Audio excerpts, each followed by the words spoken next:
Fala, meus queridos, vamos conversar mais um pouquinho sobre o Banco do Brasil?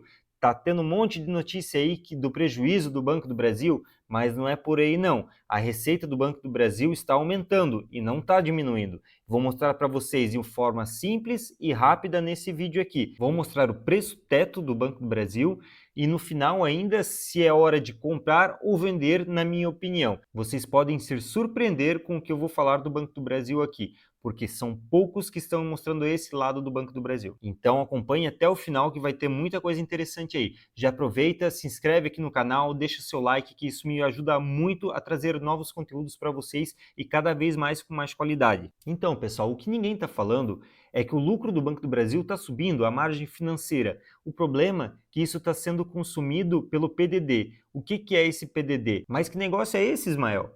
É a provisão de devedor duvidoso. É o dinheiro que o banco precisa guardar para caso houver inadimplência. Vou explicar de forma rápida aqui. A margem financeira ali é o que o banco ele consegue ter de lucro em cima com o dinheiro que ele trabalha. Vamos supor você vai lá e bota no banco R$ 100.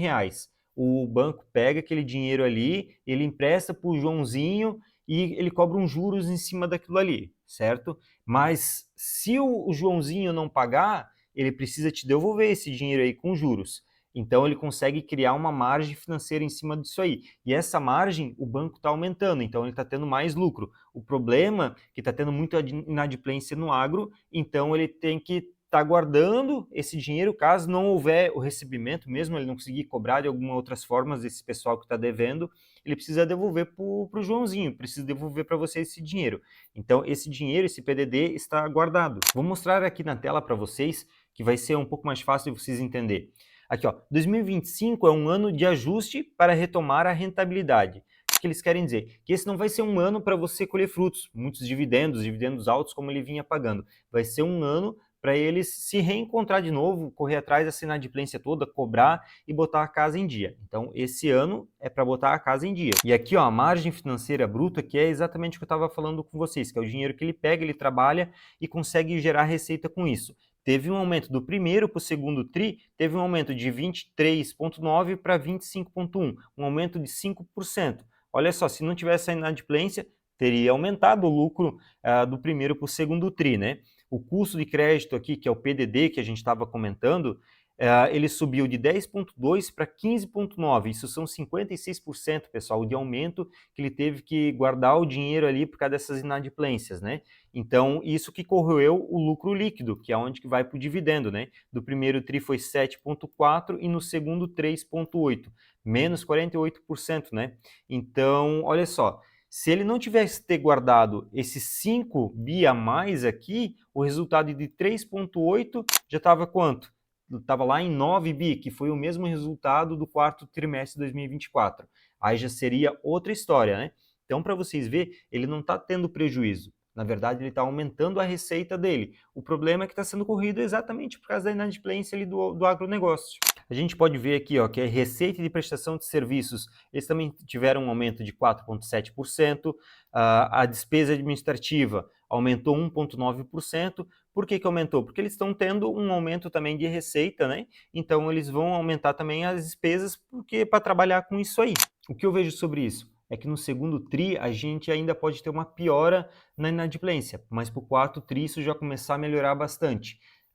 O que eu vejo assim, ó, o Bradesco passou pela mesma situação. O problema é que o Bradesco ele tinha devedores ruins, era varejo. Já o Banco do Brasil, os devedores são do agronegócio e não são devedores ruins. O Banco do Brasil ele é o banco que mais empresta para o agro, né? O que mais financia o agro. Então, se o agro tiver algum problema, tiver uma quebra de safra, né? Tiver algum, por causa do devido do tempo, temporal, coisa assim que estragar a plantação, algo relacionado a esse tipo, ele vai sofrer, né? E com isso o Banco do Brasil vai sofrer junto, que é exatamente o que aconteceu. Mas a gente já viu que esse ano 2025 o agro está batendo recorde nas plantações ali também. Então tem tudo para eles voltar a recuperar. Eles estão correndo atrás, eles falaram até na apresentação deles que eles estão judicializando isso aí, estão correndo atrás e acreditam realmente que que eles vão conseguir recuperar porque está tendo colheitas boas agora, o pessoal já está plantando de novo, né? Então tem tudo para melhorar. E não quer dizer que os devedores ali do agro são devedores ruins. Não, é porque realmente aconteceu algo ali no agro que eles não conseguiram mais pagar, né? A taxa de juros subiu, o valor das commodities ali do agro caiu, então teve vários fatores ali, né? A colheita ali prejudicou bastante também, que por causa teve os temporais, né? Então a pergunta que você deve se fazer, Ismael, vamos ter os mesmos resultados para o segundo semestre? Ou será que vamos ter esse resultado ruim nos próximos TRI que nem foi o de agora? Se isso acontecer, de ser ruim igual agora do segundo TRI, a gente vai ter um resultado abaixo dos 20 bilhões aqui em 2025. E aí isso não vai ser legal para o banco, né? Mas vamos calcular o preço teto projetivo aqui e ver toda essa situação aqui. Então, pessoal, a primeira coisa que a gente precisa ver aqui é o payout. Ele estava em 45%, né? E a gente já estava estimando que ele ia cair para uns 35%. Mas ser um fato relevante aqui que o Conselho de Administração, em reunião de 13 de agosto de 2025, deliberou pela revisão do payout para o exercício de 2025, fixando em 30% via juros sobre capital próprio, JCP ou dividendos, né? Então a gente precisa mudar aqui para 30%. Outra coisa que eles revisaram o guidance, né? Era de 21 a 25 bi para esse ano. Então, se fosse 25 bi, o preço teto seria 21,81. A gente teria uma margem de segurança de 9,94%.